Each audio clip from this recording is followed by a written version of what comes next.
This is the X-Zone Broadcast Network, broadcasting worldwide on broadcast affiliates and satellite program providers, including CNN Broadcast Network, Sirius Satellite Network, Star Media, Good News Radio Network, Angel Broadcast Network, Wiki Broadcast Network, and WPBN TV. For more information on the X-Zone Broadcast Network, visit us at www.xzbn.net.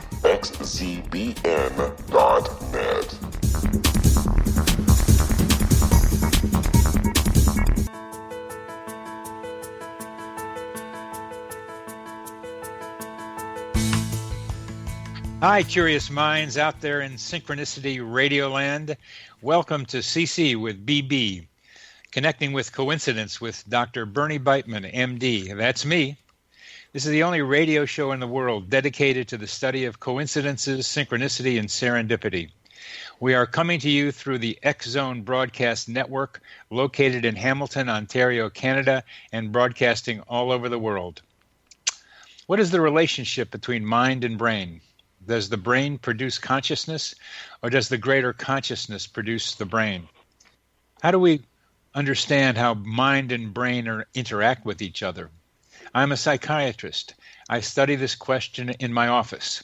I help people with medications and psychotherapy. I work in both the mind and the brain. You need your mind to recognize a coincidence and your brain to talk about it. Synchronicity spoken here. Coincidences alert us to possible causal connections not recognized by modern science. If you study your own coincidences, you will increase your curiosity about how reality works. The phrase connecting with coincidence is my coincidence brand. It is the name of my book, my Psychology Today blog, my website, and my social media sites. To find any and all of them, please put Connecting with Coincidence in your search engine. Would you like to know how sensitive you are to coincidences? Take the Weird Coincidence Survey on my website. I've been teaching marriage and family therapy for the last few weeks to psychiatric residents at the University of Virginia. And last Tuesday, I was telling them, as part of our discussion, why I wanted to have children. I told them that I wanted to have a son because of the patrilinear demand of my father and grandfather and great-grandfather and great-great-grandfather. Just after saying this, my cell phone rang, and it was my son. It's quite a coincidence to have him calling me at that time. And I tried to point that out to the residents, that something about family activates something. Emotion, for sure, that makes coincidences more likely to happen. Next week on the show, Eben Alexander will appear, and he's a neurosurgeon who's written several books from near-death experiences. He tells me that his adopted father was a neurosurgeon who inspired Eben to become a neurosurgeon also. As a research and clinical focus, Dr. Alexander selected subarachnoid hemorrhage, SAH, which is a bleed into the brain from aneurysms that can maim and kill people.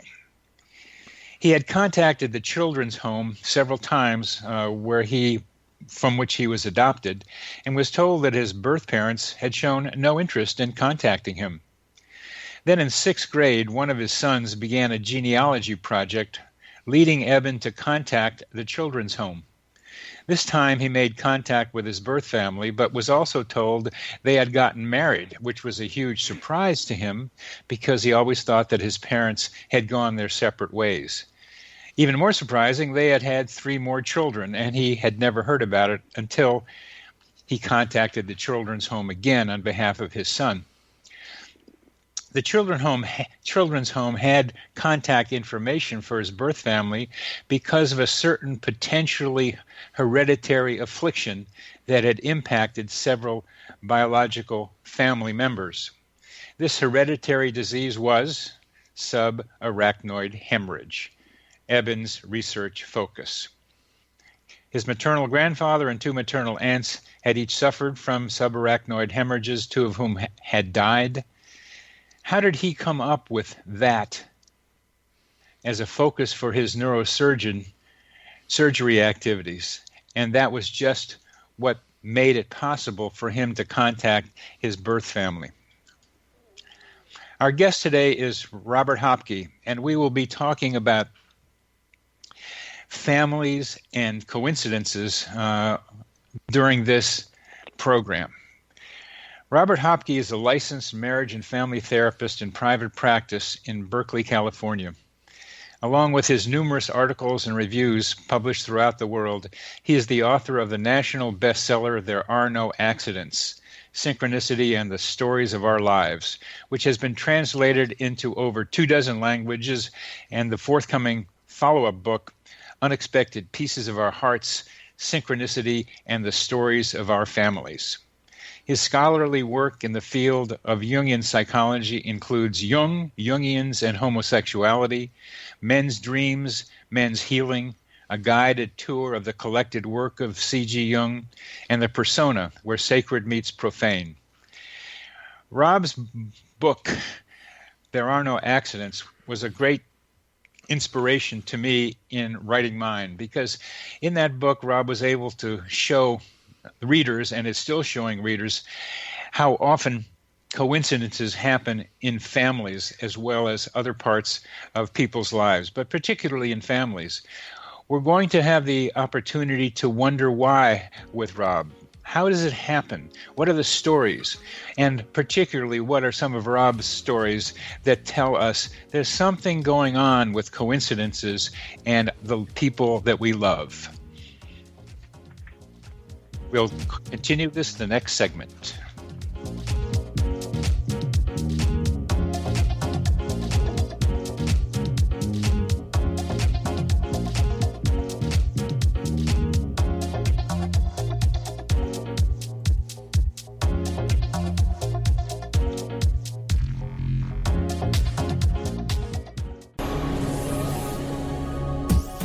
This is the X-Zone Broadcast Network, broadcasting worldwide on broadcast affiliates and satellite program providers, including CNN Broadcast Network, Sirius Satellite Network, Star Media, Good News Radio Network, Angel Broadcast Network, Wiki Broadcast Network, and WPBN TV. For more information on the X-Zone Broadcast Network, visit us at www.xzbn.net.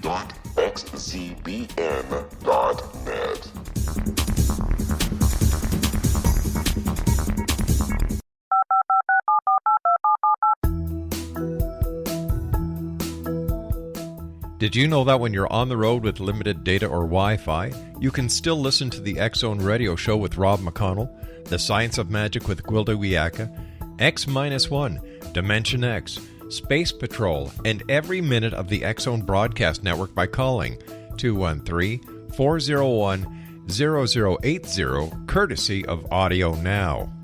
No smartphone, app, or internet needed. It saves your data plan, and it's free if you have unlimited minutes. Call 213-401-0080 to listen on any phone, anytime, anywhere.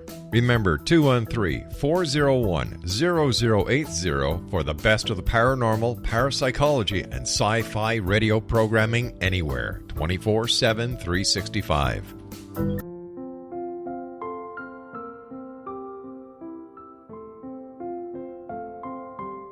I am Dr. Carl O'Helvey, founder, president of a new cancer foundation focusing on evidence-based physical, mental, and spiritual interventions, including natural cancer cures, prayer, meditation, affirmations, nutrition, and other related holistic cancer prevention and cure modalities. These are used in cancer education, research, and financing care.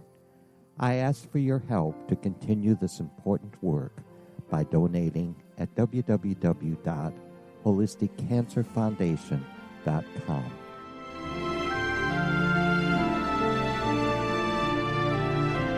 Hello, I'm Pete Marsh. With my daughter Justina, we will be presenting the new radio show, Too Good to Be True. If something seems too good to be true, it usually is. But with the help of Justina's amazing gifts, we're going to gain insight into questions that don't yet have complete answers. Have you wondered who built Stonehenge and for what reason? Why are crop circles found in the same region as Stonehenge and elsewhere? Are crop circles a hoax, or are they created with technologies that we have little knowledge of? Who built the pyramids in Egypt and also in other countries? How and why were they built? Was the Titanic switched with the Britannic as part of a gigantic insurance fraud, or for more insidious reasons? What caused the Tunguska event when trees were flattened over an 800 square mile area in Siberia? Will the new insights be too good to be true? Well, that will depend on what you are prepared to believe. Please join us as we start on this journey together.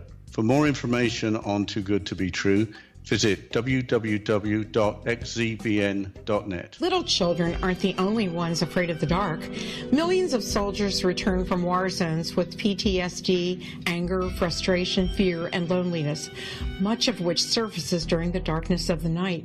You have the chance to change the lives of these American heroes. Songs and Stories for Soldiers.us provides free MP3 players for these men and women. With a list of 3 million songs in 16 different styles, 100,000 audiobooks, and 30,000 old-time radio programs, every veteran can find something to soothe and comfort them at no cost. All our players contain an 8-hour audio program designed to help veterans fall asleep. With 1,500 plus vets now participating, it's our goal to deliver 10,000 audio players this year. Go to our website at songsandstoriesforsoldiers.us. Help us help a veteran make it through the night.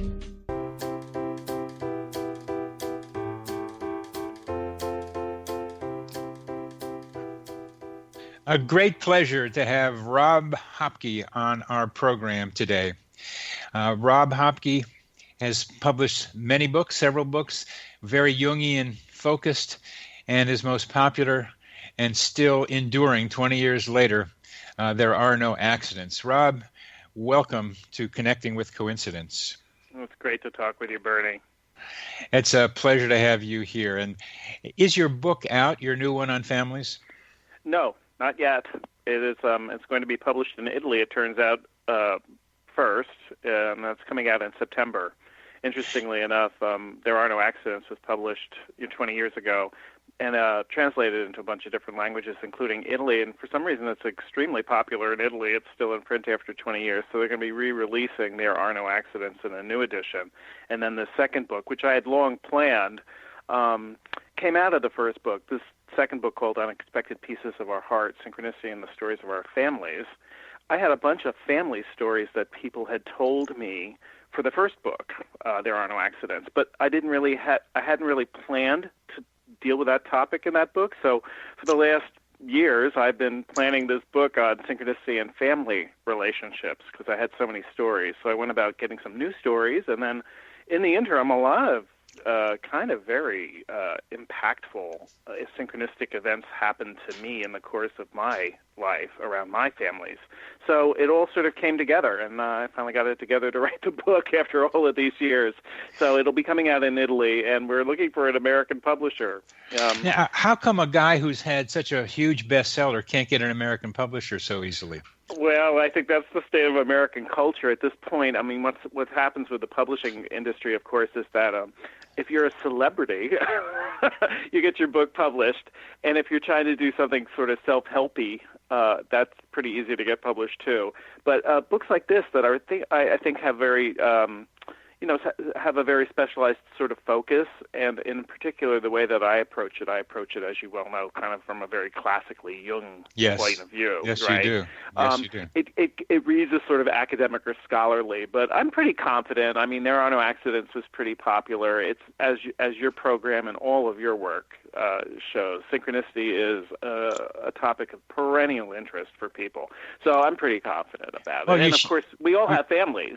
So families, like we all come out of families. So families is also a perennial interest. Well, part of what I'm trying to ask about is the change of state of consciousness about synchronicity, because your book came out really before the internet had much activity, and and still has a lot of legs to keep going with. I had to go through a whole bunch of publishers. My book was turned down by some of the finest publishing companies. That story. Right.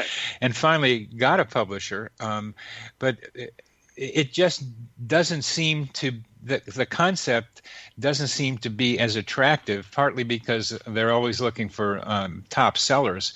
But maybe that's the main reason. I was just surprised that you couldn't. But let's talk about Italy. The Italian version of mine, the only one that was translated into another language, was reflected the Italians' interest in coincidences. What's going on in Italy that you think is making your book so popular there? Well, if we want to launch into the synchronicity and family stories, I mean, I think it actually has to do with me because, my name is Robert Hopcke, Hopcke, but I was adopted at birth. You told Eben's story, in your intro. I was adopted at birth by the Hopkes, and I found my birth mother back in 1990 through a series of synchronistic events, and she's Italian-American. Huh. Now, long before I knew I was ethnically, genetically Italian-American, I studied Italian. I was an Italian major at Georgetown. I lived in Florence, Italy. People often mistook me for Italian when I was there because when I was younger, I had dark curly hair. I was like, I looked Italian. And so when I went looking for my birth mother, I had a very strong suspicion I was Italian-American, and it turned out I was. So that's also very interesting because people see the Hopcke name, which is the name of my adoptive parents, and they don't really know that I'm sort of ethnically Italian. So it isn't too surprising, synchronistically enough, that my book would be super popular in Italy. I'm like, it's just really funny. It's like of all the European countries, it's been published in a lot of different languages. That is the one that's enduring, and I think there's a certain kind of Italian sensibility, I guess I might say, sort of unconsciously, that the Italians pick up on. Yeah. And, of course, in the second book, because I've had a good and long relationship with Mondadori over there, I speak Italian fluently.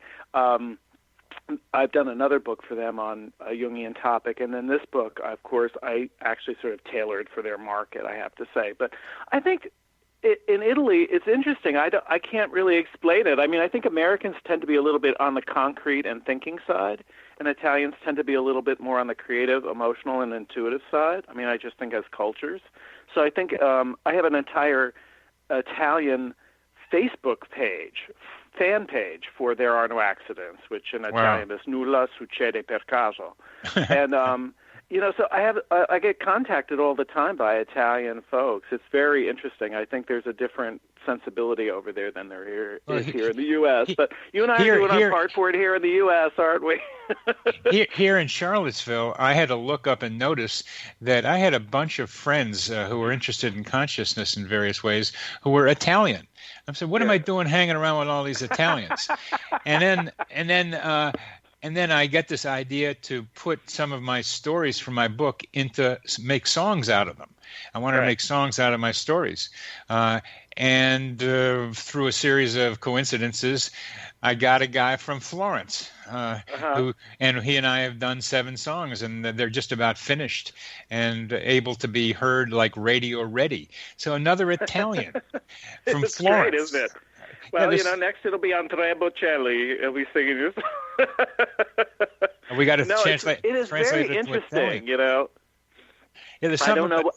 I'm sorry. Yeah, it's okay. We'll leave it at that. But there's something about Italy for you in a different way, than it is for me. I just been hanging around with these guys, and there's something Italian. There's something Italian here. What are we going to do with it? So, well, the story of my birth mother. I'll tell you the story of my birth mother. Please do that. So, I go about in 1990. I had a bunch of dreams in my own Jungian therapy about my birth parents, and my analyst kept saying, you need to find your birth parents, you need to find your birth parents. And when you're adopted, you have a real sense of loyalty and gratitude toward your adoptive parents. And both of my parents were a little bit insecure about the adoption, I have to say. So I never really went for it, but I did finally in 1990.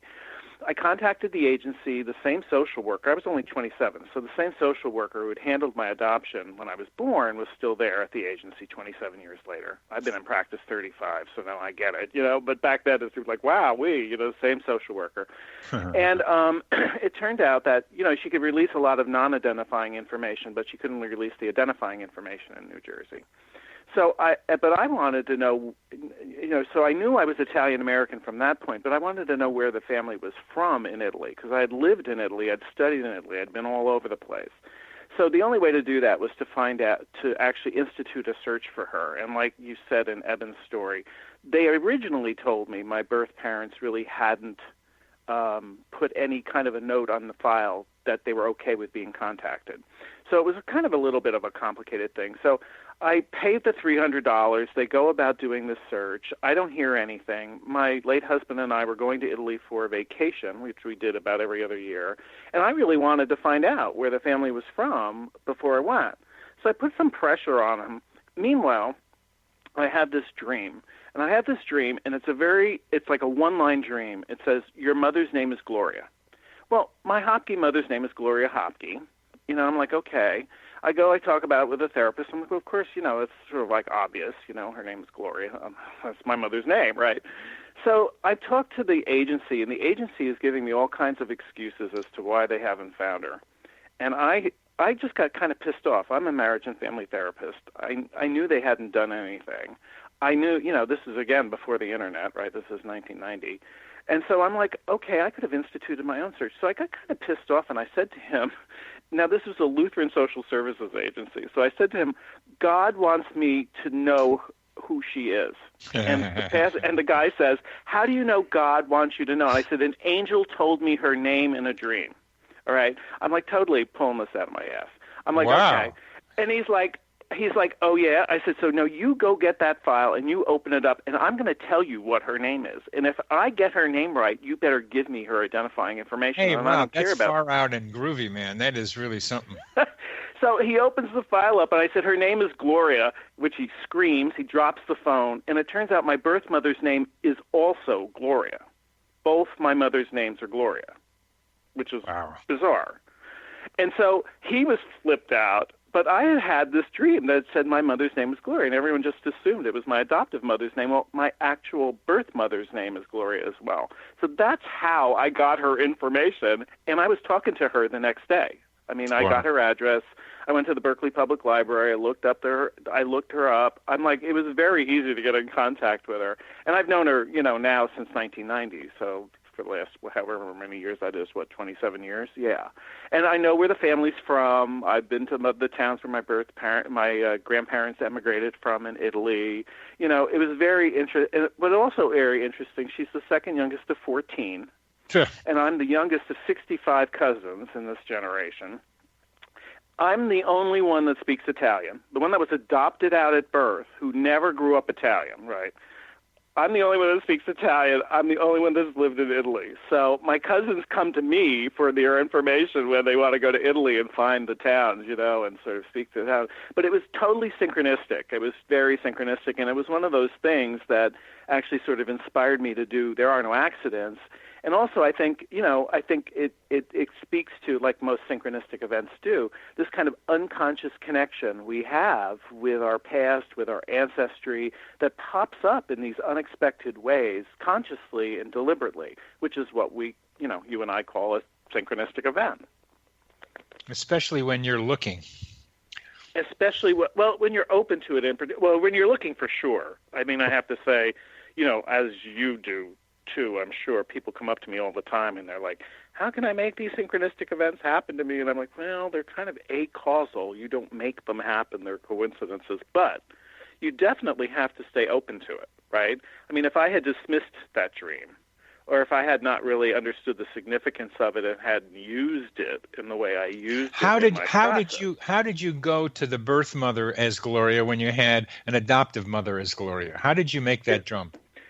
Well, I didn't, to tell you the truth. It was really because I had this dream, and I just sort of gotten emotionally caught up in the process when I was talking to the social worker at the agency.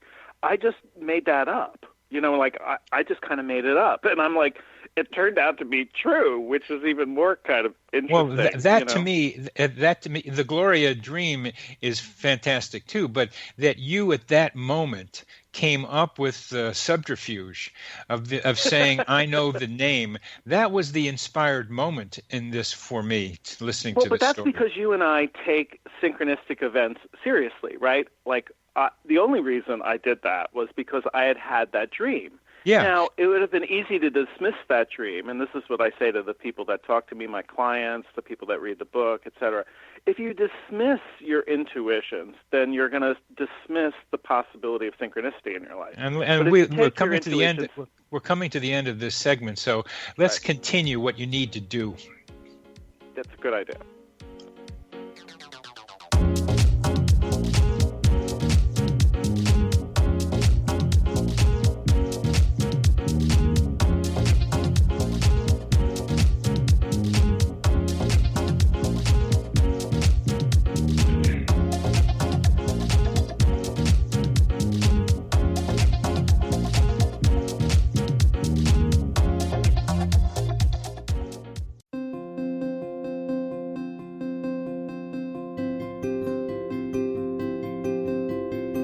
Dreams are our personal gateways into infinite wisdom. Don't miss shamanic counselor and indigenously trained dream decoder Sandra Corcoran's inspiring book, Shamanic Awakening Between the Dark and the Daylight.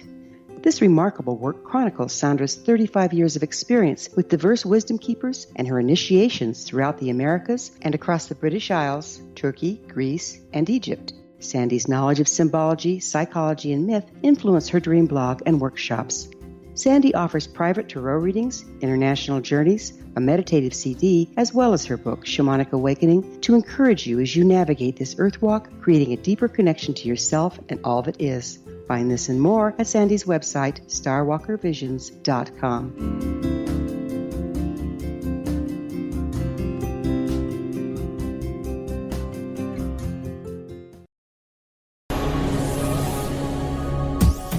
This is the X-Zone Broadcast Network, broadcasting worldwide on broadcast affiliates and satellite program providers, including CNN Broadcast Network, Sirius Satellite Network, Star Media, Good News Radio Network, Angel Broadcast Network, Wiki Broadcast Network, and WPBN TV. For more information on the X-Zone Broadcast Network, visit us at www.xzbn.net.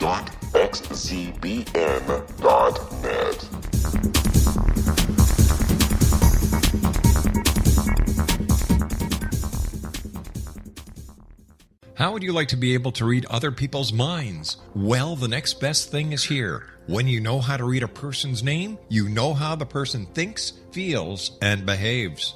Each letter in our name holds a key to unlock our true essence. Our name contains both our gifts and challenges in this lifetime. Mnemology science discovers personality secrets hidden in the placement of the letters of our names, including the first and last impression people remember about us. Sharon shows us how to interpret the arrangement of letters as outlined in her book, Know the Name, Know the Person. Sharon Lynn Wyeth created mnemology science after 18 years of research and testing her theories, and has supported thousands of people around the world in understanding themselves and others better. You'll enjoy Sharon's unique teachings as she shares her system to learn the gifts behind your given birth name. Even if you don't like your birth name, there are jewels in this book. If you're thinking of changing your name, ready to name your child, or wanting to get along better with others, this is the book for you. If you'd like to improve your relationships and change your life for the better, get the book today, Know the Name, Know the Person, or visit www.knowthename.com. That's www.knowthename.com.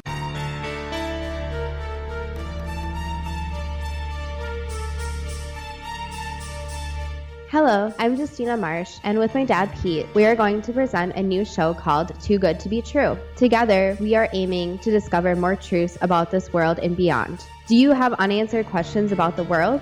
Do you ever wonder about aliens, conspiracy theories, or the universe? There are many shows discussing subjects such as pyramids or UFOs, but we want to relay this information based on our own research, including from spiritual means. Hopefully, listeners will be helped with their own beliefs and will appreciate the psychic insights that add to the previous research and information. We both look forward to sharing this insight and beginning this journey with our listeners. Visit xzbn.net for more information about when to listen.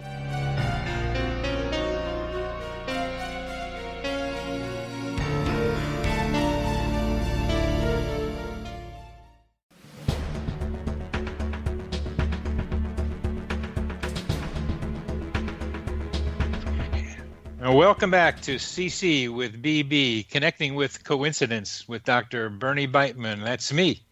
And our guest is Rob Hopcke, a man deeply immersed in coincidences, I think probably in much of his life, who just told us a great story about him and his birth family. And just how is it that Rob is able to tune in, be open to coincidences? What is it about him, and what is he able to tell others about openness to synchronicity?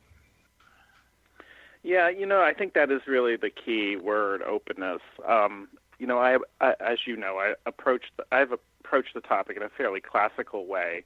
And when Jung coined that term back in 1950, he meant it as an inner principle of making meaning for our lives.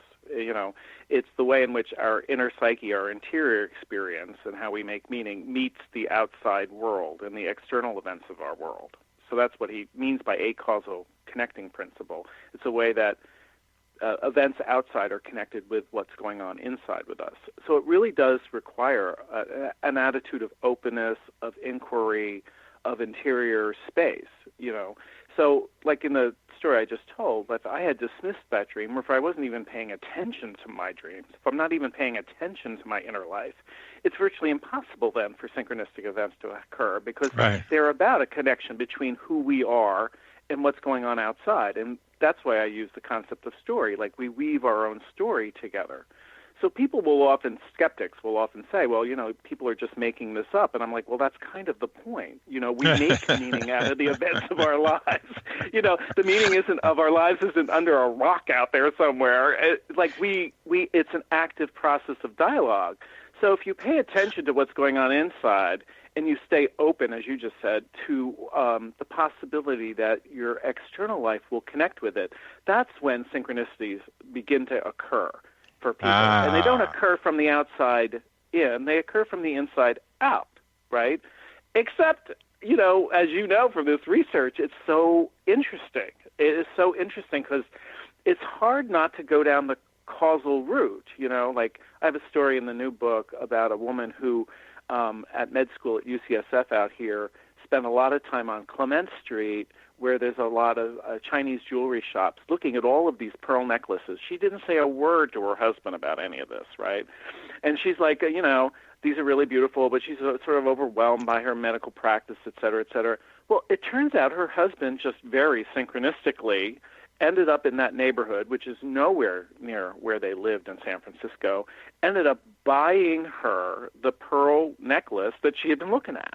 Beautiful. So Beautiful. It's really okay, how did they, it's sometimes these synchronistic events are so specific, it's hard not to imagine there isn't some kind of causality going on.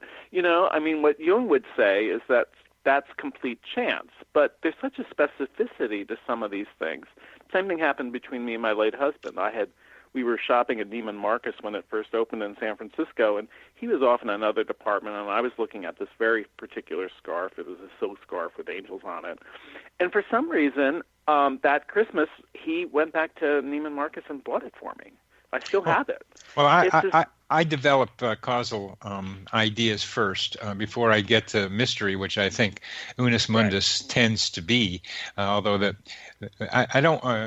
We can talk another time about the constellation of archetypes and its involvement with this, but I can visualize somehow the thought fields of two people who are close together get merged and information gets transferred, and that information then leads the person to the item that we're talking about. That's my way of imagining it, and I try to look for potential causal explanations before I go to what's so much fun is to try to understand this mystery that we're part of, this greater consciousness that we're part of. But let's come back to the question that we want to ask you is, why do you think synchronistic events happen so often between family members? Well, that is actually the point of my book. So the point of my book, and I think this comes out of my marriage and family practice, to tell you the truth, is there's so much discussion about families primarily as sort of a biological and social entity, and I think the concept of family is essentially psychological and archetypal. I mean, I think our experience of family is an archetypal experience. It's primarily a psychological experience. I come to this, of course, as a gay man because so many of our families as gay and lesbian people are sort of chosen and created. And so our sense of family, comes from something that we have, not something that's necessarily biological, not our actual biological children, but something we have created and feel for ourselves. But of course, we all come from families, right? And so that's what I was sort of the most intrigued by, is sort of the archetypal dimension of this. And of course, the synchronistic events between family members, which occur spontaneously, bring people's attention, I found, to their connections to their families, connections to their family relationships that they didn't even know they had. And so I feel like there's this unconscious archetypal quality of family that I think actually lays the groundwork for some of the synchronistic events that have occurred to the people that I spoke to in the course of interviewing this book, and that have actually occurred to me too, as I just said. I mean, I think I didn't know I was Italian. Here it comes to my attention, and yet that is an essential, my family relationships are an essential part of who I am. Like it's part of the ground of my being. And so I feel like that's where synchronistic events often occur to bring people's attention, I think, to their connections with other family members that they sometimes didn't know they have, sometimes need to appreciate in a different or deeper way. I came to this somewhat through, in the research for the original book, I was hearing a lot of stories of people's connections to family members in the course of the death and dying process. Yes. Right? I mean, I think, as you know, as we often talk about in the field, synchronicities occur in times of transition for people, and that's a big transition. So, that was one way that I heard about the various consolatory synchronicities. A woman whose son was killed in a car accident was in the depths of her depression. This is in the first book. That's how I end the first book. Her name was Charlotte. Her son Todd was going back to school here in California, got killed in a car accident after Christmas break. And she was, of course, completely devastated. In the depths of her depression, she was sitting at home one day saying, I just wish I could talk to him again. I wish I could talk to him again. And the doorbell rang. Well, it turns out Todd had written this lovely thank you letter to his parents on his way out of town, mailed it.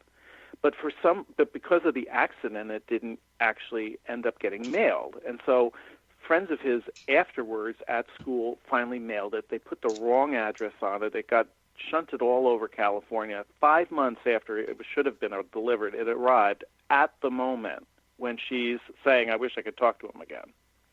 And she was like, so I was hearing these stories of these connections with family members that had this deep, abiding impact, and it sort of made me widen my view a bit. How do we get together to You've come up with an interesting adjective, consolatory synchronicities. I think that's great because I have them also described, and a lot of them involve birds and flowers. Well, isn't that interesting? Yeah, I mean, my German grandmother's superstition is that when birds fly in the house, it is a presage of someone's death.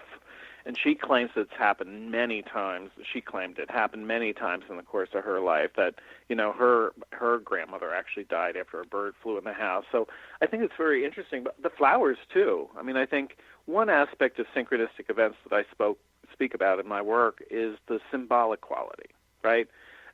Usually a synchronistic event hinges on a particular symbol that somebody needs to look at in their life that has a particular meaning, and that has actually maybe a multiplicity of meanings for them and for the family. And so, I think the symbolic quality of what occurs in a synchronistic event opens someone's eyes to the symbolic quality of what our life should be. Let me give you a couple of examples because and see what you think. A woman gave birth and her baby died 5 days later. And she was at a picnic with friends, still feeling very, very sad. And a small bird came along and landed on her breast. And that bird stayed there for quite a while everybody looked and she looked. And finally she decided to shoo the bird away, and that became a kind of release of some of the grief she felt for her child. A similar situation happened when my best friend from college died of HIV back in the 80s. I was sitting in my backyard. He was Italian, too, Italian-American, and I had just harvested all the basil that I had grown in my garden. And it was like August. It was August. And I was harvesting the basil, and I was thinking, making pesto is what I do with it. Our type of That's Italian a good meal, thing right? to do with it. Yeah, that's a good thing to do with it. And I'm sitting there, and I'm just crying about Michael, and this butterfly came flying down, sat on the pile of basil in front of me here in my deck here in Berkeley, California, and I swear to God, it just looked at me. Uh-huh. And it looked at me, and it looked at me, and it looked at me, and I'm like, and then it occurred to me, I'm like, oh my God, that's Michael's spirit. Michael came to visit, and it flew away. As soon as I said that in my head, it flew away. And now every time I see a butterfly in the yard, I feel like, oh, Michael's come to visit. Uh-huh. Cultures worldwide have had stories like this forever. Flying bees, butterflies, birds, all sort of symbolic of the spirit. And the flower that most represented the deceased person blooms at a time of year when no flowers bloom, like November or December. It's so interesting. I know. That's another aspect. That's why I think synchronicity is of perennial interest. I think that also sort of ties in maybe why the U.S. is a little bit kind of on the fence about it, and why you and I have a difficult time getting maybe our work published. I think there's a symbolic quality to our lives that Jung wanted to bring forward with this concept. Yes. And this concept in particular opens it up. And of course, it's a symbol. So in other words, it can't be empirically proven, but it's intuitively right. That's what I keep, when I've had to argue with some of my editors about it, I had to say, what you have to do is you have to tap into what it meant for the person telling the story.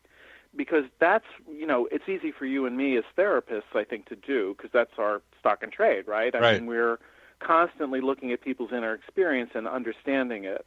But I feel like it's really a challenge, I think, for a very sort of thinking culture, very thinking, empirical, materialistic culture like the U.S. But I also think I think it also opens up the delightful, enchanted quality of the narrative of our lives as well, and I think that's why it's so popular. We have another minute left in this segment, Rob, and the need to be able to not only be open, but to be willing to imbue something with symbolic, subjective ideas and feelings may be what it causes the difficulty we're seeing between American thinking and Italian thinking. Very well. Very well. I mean, again, Italian culture is well known for its feeling function.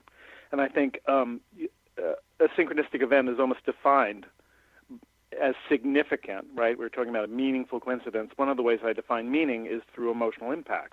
It's meaningful for you if it's had an emotional impact, which means you have to be in touch with your feeling life in order to have a synchronistic event. That's a nice definition of meaningful. I often have trouble with the various definitions of meaning, and just if you got an emotion, that makes it meaningful. That's one of the several different ones. We've come to the end of this segment. We're going to talk about transitions in family and synchronicity in the next segment.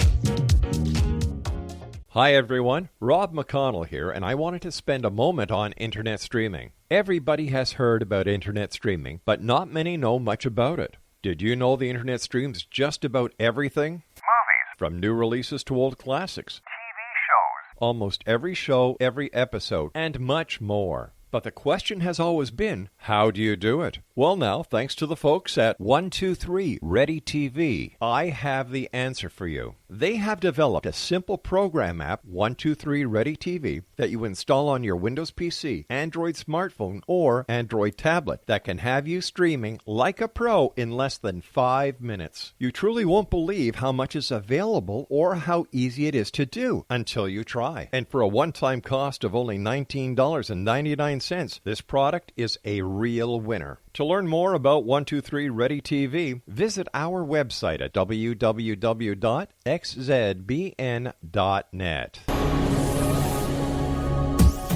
This is the X-Zone Broadcast Network, broadcasting worldwide on broadcast affiliates and satellite program providers, including CNN Broadcast Network, Sirius Satellite Network, Star Media, Good News Radio Network, Angel Broadcast Network, Wiki Broadcast Network, and WPBN TV. For more information on the X-Zone Broadcast Network, visit us at www.xzbn.net.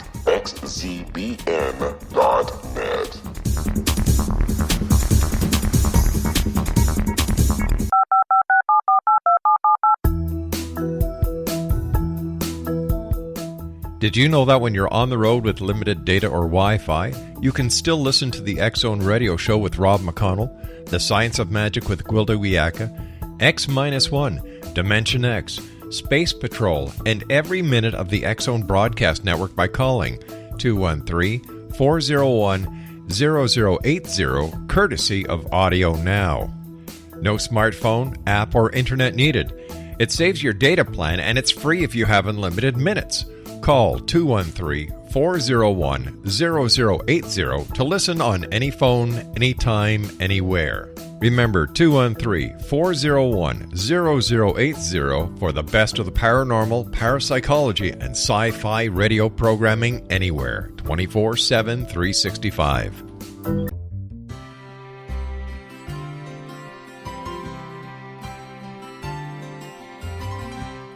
True healing must address 4 levels: physical, emotional, mental, and spiritual, for us to live joyful and productive lives. We tend to treat 3 of the 4, leaving the spiritual languishing. If you're tired of the same dysfunctional patterns cropping up in your life, Soul Balancing is for you. Trixie Phelps, owner and founder of Soul Balancing, is a naturally gifted energy healer trained in numerous esoteric forms, including shamanism. Trixie has created a powerful modality that safely and effectively clears your energetic field. A Soul Balancing session can remove interference, heal trauma, and restore your hope. Contact Trixie for a life-changing long-distance session today, www.soulbalancing.world.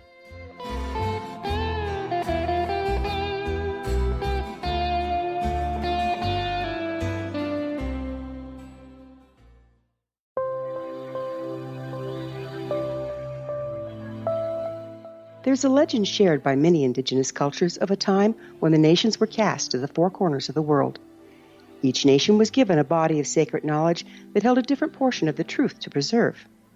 True reality could not be known until all the nations reunited, combining the information. If a single one was missing, the world could not be reborn and darkness would prevail. The Science of Magic Radio is dedicated to reuniting the sacred knowledge.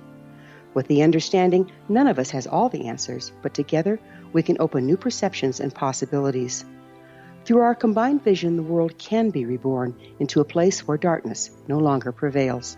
Join me, Gwilda Wiyaka, and the Science of Magic daily on the X-Zone Broadcast Network, xzbn.net, or visit us at thescienceofmagic.net.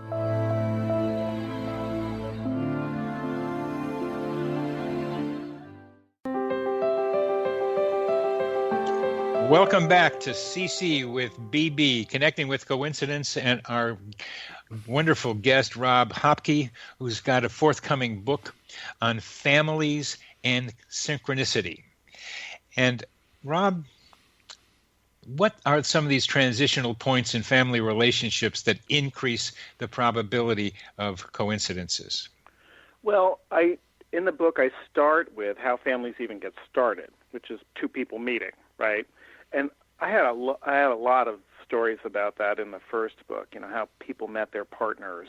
Yes. What I thought was kind of interesting was I had even more stories. There's this great, I don't know if you've ever seen the series Chef's Table. It's on Netflix, in which they basically focus each episode on a world-class chef.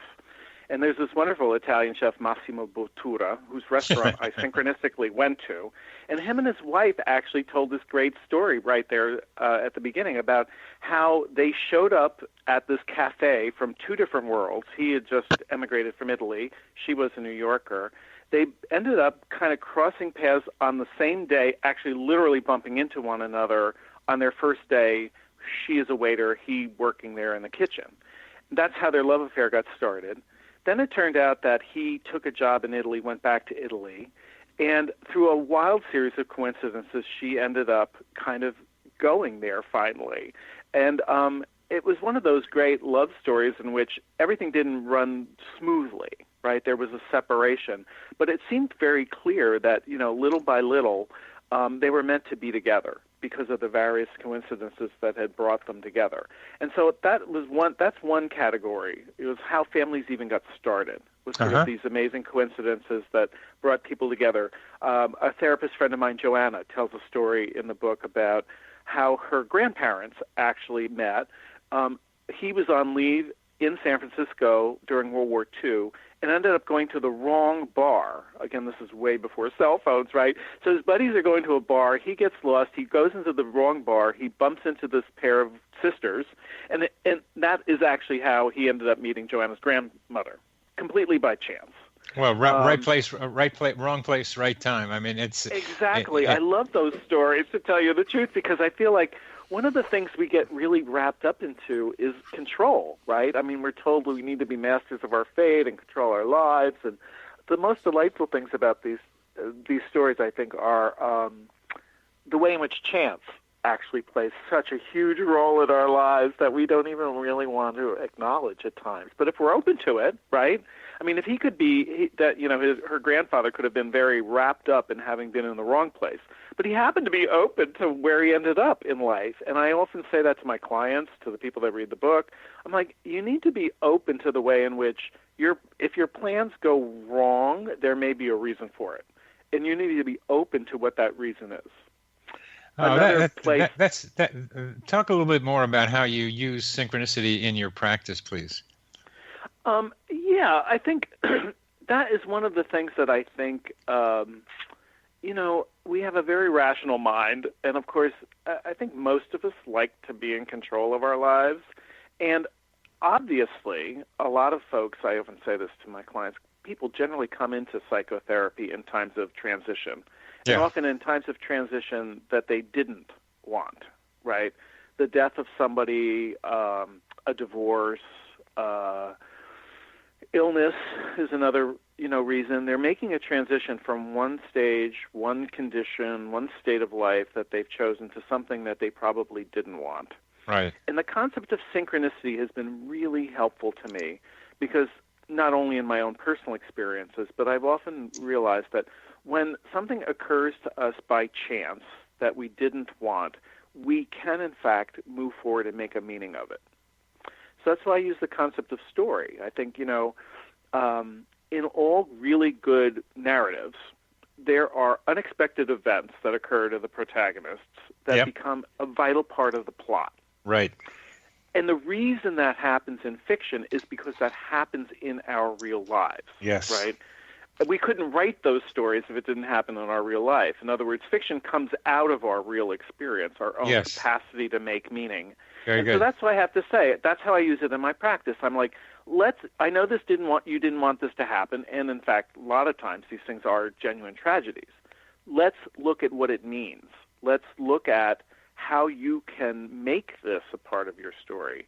Isn't that slightly saying try to make something positive and useful out of it? Well, I wouldn't necessarily say the meaning is positive all the time. I wouldn't, I think that's the thing that I think Americans with their positivism and their optimism kind of get into. I don't think, I think sometimes things are genuine tragedies, genuine tragedies. I have a really wonderful story from my friend Karen Ehrlichman in this book, the forthcoming book, about how her husband, her brother, and her father went to Yad Vashem in Jerusalem when they were visiting Israel, and they came across the records of relatives who had been killed in the Holocaust and their survivors, and they had made this connection suddenly. All of these records were in Spanish, but weirdly, Roy Ehrlichman, who a Jewish psychiatrist from New York, ended up somehow, just by random chance, speaking Spanish fluently. It was the one language he spoke fluently. So here he is at Yad Vashem in Israel. There are all of the Ehrlichman records. He's able to read them because he can read Spanish. And he got in contact with all of these relatives, the surviving relatives of their relatives who had been killed in the Holocaust. And there was this wonderful rapprochement and a coming together. But again, it was very bittersweet, again, because it had been built on this horrible tragedy that had occurred to the family during the Holocaust. So I feel like there's a coming together, there's a breaking apart, and there's a coming together. And so I think the synchronistic events can be very, what can I say, they can be very dual in their meaning. There can be, like the story of Charlotte and Todd, her son was killed, and yet there is a kind of reintegration that can occur. So I always sort of warn people away from trying to make a positive, optimistic meaning of it, because tragedies genuinely occur. Illnesses really happen. People really do die. Those are not good things in terms of their impact in our lives. They're very difficult to survive. And yet sometimes meaning can be made out of those events. And synchronistic events, particularly in our family histories, can lead us forward into what those meanings might be. And please elaborate more on the darker side of synchronistic events. Well, I always think of it, and Jung's known to have said, every defeat for the ego is a victory for the self. In other words, Jung please define. Please, for our audience, please define self. Okay. Yeah, exactly. Right. So what Jung thought our ego was this tiny little place we live, which we're conscious of. And this is it's sort of like the driver in the driver's seat of the car. But the car is ourself. In other words, there's a larger personality that is very complex, that is not synonymous with our ego. So what he means by that is when we get into our head, when we get about in the idea that we're running our own lives and that nothing, that we can actually plot our own fate, chance events will occur which show the falsity of that, the limited quality of our ego. And that's when we're challenged to relativize the ego or enlarge our sense of self to include these events that have, in fact, genuinely occurred. Now, the ego genuinely experiences those as bad, right? That's something I did not want to have occur. I missed my plane. This death happened. I didn't want this illness. But those are all, I think, challenges to us to enlarge our sense of self and to encompass what genuinely occurs. Otherwise, we miss our lives. I mean, that's what our life is. Our life is a series of chance events. Now, we do have agency and we do exercise our own will with regard to what we do day to day. But I think what I like about the synchronistic field of research that you and I are in is that these chance events actually open people up to another half of how it is to live, which is more flexible, wider, more complicated, actually, and I think ultimately more fulfilling.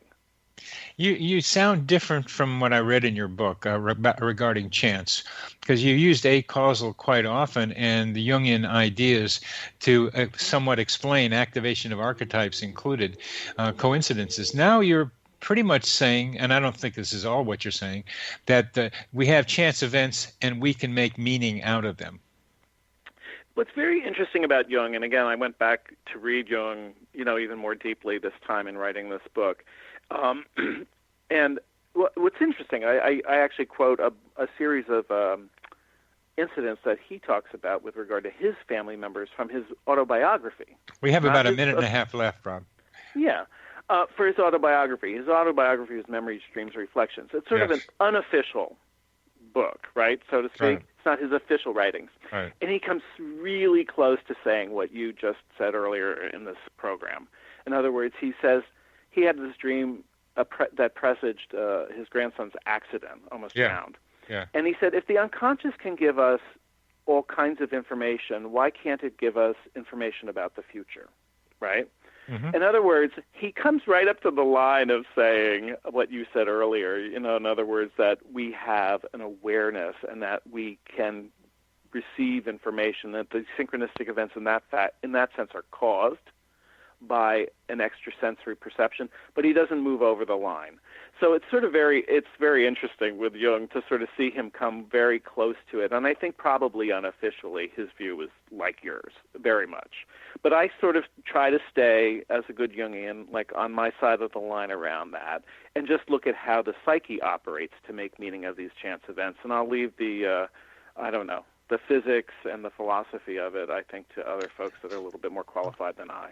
Oh, that is a beautiful statement of your own limitations and how you're thinking, because I have mine too, and we need to have them. And another limitation is that we've come to the end of our radio program for today. Thank you very much for being on the program, Rob. It's delightful, Bernie. Thanks so much for your work over all these years. It's been great. Thank you.